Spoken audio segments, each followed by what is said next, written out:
je suis chef du service organisation et aménagement du temps de travail et dans mes missions, je suis référente handicap. La référente handicap, c'est celle qui va être un petit peu le maillon qui permet de coordonner toutes les actions autour du handicap pour les agents, puisque du coup, je me situe à la DRH et donc je m'occupe uniquement du personnel de la ville et du CCAS.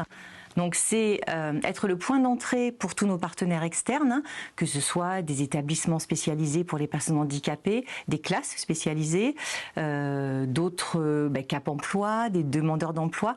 Donc normalement, toutes ces personnes s'adressent à moi pour des stages. Et puis en interne, mon rôle, il est aussi d'essayer de coordonner les différents acteurs qui vont devoir intervenir pour maintenir dans l'emploi nos agents, soit parce qu'ils ont des pathologies évolutives, soit parce qu'ils ont un handicap qui fait qu'il faut aménager leur poste.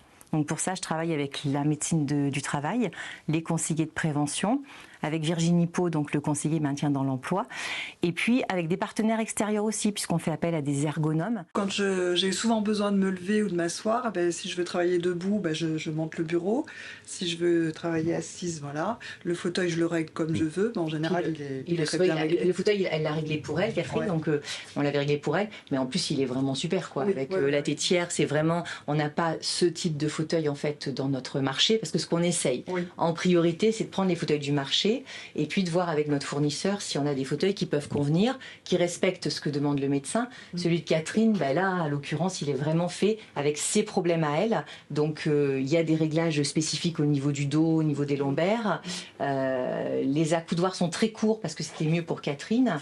Et puis, ce bureau à hauteur variable. Quand on a ces réussites, ces gens qu'on voit heureux, enfin moi, c'est ce qui me rend heureuse moi, en fait, quand on arrive à les faire travailler, à leur donner un sens qu'ils souhaitaient apporter à leur vie, je trouve que c'est fantastique, c'est super. Donc, c'est ça qui me motive, c'est l'humain, en fait, d'être là et de les accompagner et puis de faire que ça peut avancer, tout ça avec mes collègues. Évidemment, c'est pas toute seule dans mon coin.